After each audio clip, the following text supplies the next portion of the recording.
Internet personality GotBot back for another Transformers review.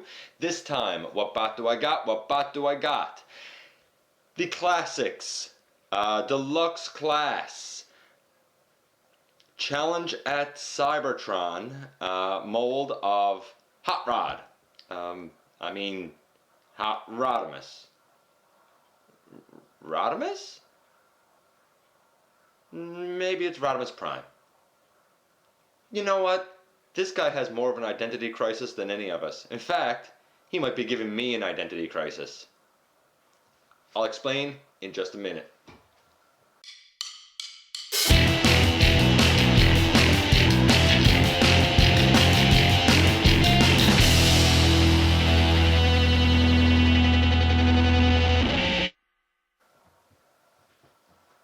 Well, hello again. Welcome back to my channel. This is my second video review. As I have said in the past, I am published author Dennis Moulton. Please check out the Everything Factor, available on Amazon. I'm also internet personality GotBot, which is exactly why I am here today. Why am I doing this mold? Why bother to do this mold right now? Well, the fact is, we have this mold being reused again in 2016 as part of the Planet of the Junk Clash Platinum set. He's going to come with the deluxe version of Wreck-Gar and the deluxe version of Scrap Heap. So I thought that doing a video review of what I deem to be the best version of this mold might be a wise move. Hasbro put out a deluxe version of Hot Rod, or Hot Rodimus if you will, about 10 years ago now. And it was okay. It was okay for the time. I didn't like the paint apps then. I don't like the paint apps on it now.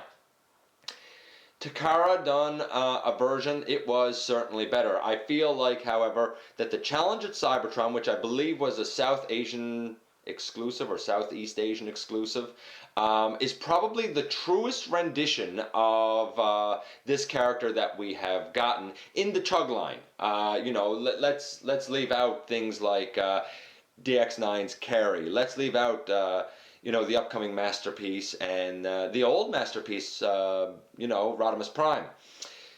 Let's focus on the mold for what it is and compare it for what it is. It is a classic Chug mold. As always, I'm going to compare the paint, I'm going to compare the posability, playability, and the transformation to give you an overall view. Right away, the paint, as much as I said that this is, I think, the best version of this mold, the paint at best is going to get about a 6. Why? Because I had to add paint apps myself. On the hood, you will notice that the headlights and the hood itself have a deeper orange and the flame is there. It's not a perfect job, but it is certainly a good enough job for my tastes. You will also notice underneath on his wrists, when we get to robot mode, you'll see that clearly. His wrists, I added a little bit of orange, and his thighs, you'll see I added orange there. It was already orange contrasted with the yellow flame deco on the hood, but it was a very minimal difference, and I wanted it to be deeper. I can't believe I'm about to say this, I love the Allspark blue that is used on the windows rather than the translucent plastic. You're not seeing the bits inside, and I'm okay with that, honestly. The red that's used is a very bright, vibrant red. It is not accurate to the movie, of course, but it is a very nice color choice for the figure itself. And of course, on the back we have the flame thing sticking out of his gun, which is pegged up underneath. Nice weapon storage, it's just the flame thing is just terrible. I guess it's supposed to be a thruster at the back of the car, but I don't think it really works that well. He does, however, roll like a champ, which is great. So, we'll go right into transformation. The transformation for this guy, actually, before we go to transformation, really quickly, this is the weapon. It's a pretty corny little weapon, especially with the flame, the blue flame deco thing. You can, however, take the blue flame deco out and pew pew pew pew. You can still have the weapon as is, and it's just a little blaster. And we'll put that back in there. For transformation for this guy, he has a pretty good transformation. I already gave the paint about a 6, I believe. The transformation I'm going to give an 8 to, because it's pretty good. How do we begin? Well, you kind of split the legs so that you can get this piece out. That's what you want to do. You want to get this centerpiece out. Do not bring it up flush to the back yet. You can also flip down, though they're not going to be able to peg in just yet. Flip down the front of his legs, just like that. And the reason they can't peg in yet is because we need to pull out the tire. Pull out one tire, pull out the other tire, and then you can push these all the way down.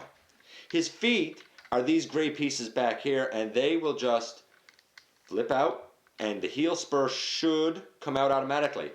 Same over here, we flip it out, and heel spur comes out automatically. Beautiful. Loosen the hips. There is a hip panel here, and bring the hips all the way down to the front, just like that. They were splayed out to the sides. Bring them all the way down to the front. I personally like to take the hip skirt out and take the hip skirt out, just to give his legs a little more legginess. Up top, the arms still got to come out. You just pull them out, no problem. You can go down here and flip out the fist and flip out the fist. Beautiful. And last but not least, well, actually we're not that far yet. Chest comes down next. Flip the arms around, and we still have this back piece that I totally forgot about. We still have this back piece left. The back will, actually before we get to the back piece, we will bring out his pelvis. His pelvis slides back and forth. Remember to pull out his pelvis. Now you can twist the backpack around, bring this down more flush, and twist the yellow spoiler pieces around. And in the end, adjust the camera. In the end, here we have Deluxe Class. Classics version of Hot Rod Rodimus. Posability, playability. Next up, head really swivels back and forth. There is no up and down, unfortunately. Though the paint apps on the head, fantastic. It does not have that ugly yellow crest. I hate that yellow crest. That is Hot Rod's head. If you remember the cartoon, he did not have the yellow crest. That seems to be something that's come up in the comic books. The arms can swivel all the way around 360, which is great. They are, however, unfortunately hindered going out to the side. That is as much as you're getting without popping ball joints. He does have a nice 90-degree elbow. He does not, however, have swivel at the elbow or swivel at the bicep because of this tire. It just will not allow him to have it. So the arms, a little bit of limited articulation. On this arm in particular, you will also notice another gray piece inside. It's not on the other side, and I will show you that just so you can see. It is not over here. That other gray piece, and I'm hoping it's going to be on the Platinum Edition set, lets you flip in the hand, and then you can flip out the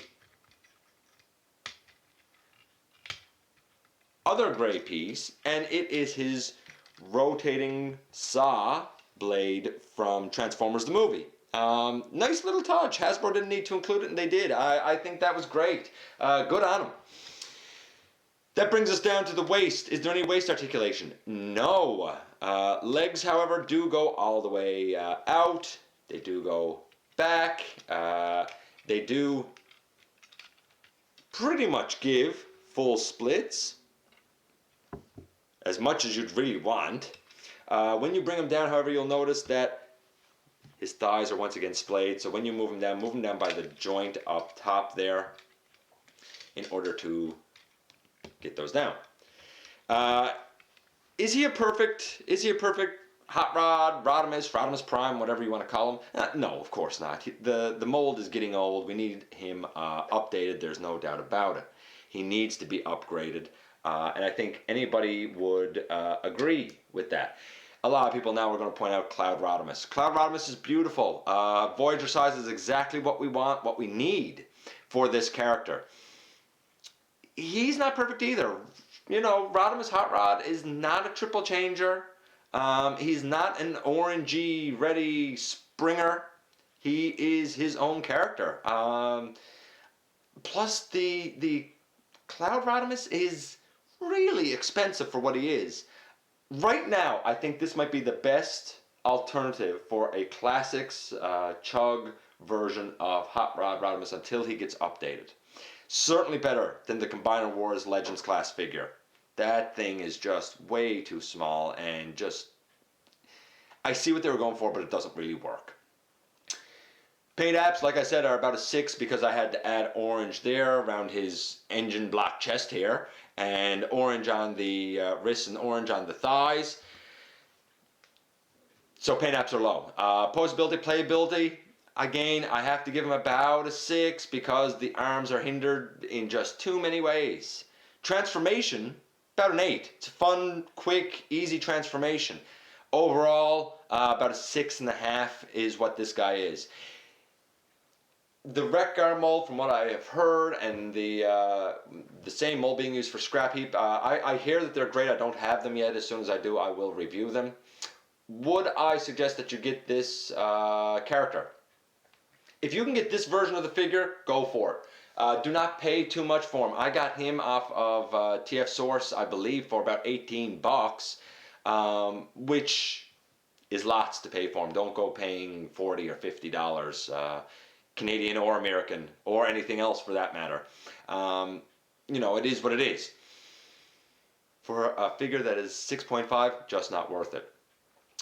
Anyway, if you can get him, get him. If you want to get him as part of the Platinum set, sure, why not? Why not? He's not that bad of a figure, especially with the other two.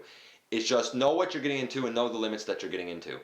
Again, check me out on Twitter, Instagram, Facebook, all of that good stuff for a lot of pictures and information about videos and my writing. More projects down the pike, please check out the Everything Factor. All those links should be in the description below. Until next time, folks.